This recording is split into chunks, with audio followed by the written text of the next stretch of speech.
The వో of God. ఈ video చివరి వరకు చూడండి.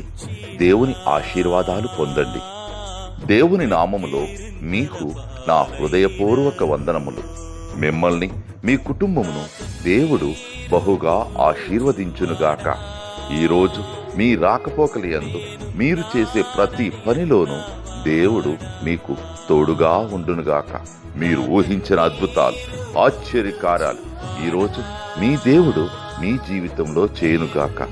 ఈరోజు నీ దేవుడు నీతో మాట్లాడే మాట, నా దేవా మేలుకై నన్ను జ్ఞాపకముంచుకునుము. Nehemiah 13:31. Remember me with favor, my God. Nehemiah chapter 30 verses 31. వెక్కి వెక్కి ఏడుపొచ్చినా, వెక్కిరింతల పాలైనను, నా కన్నీ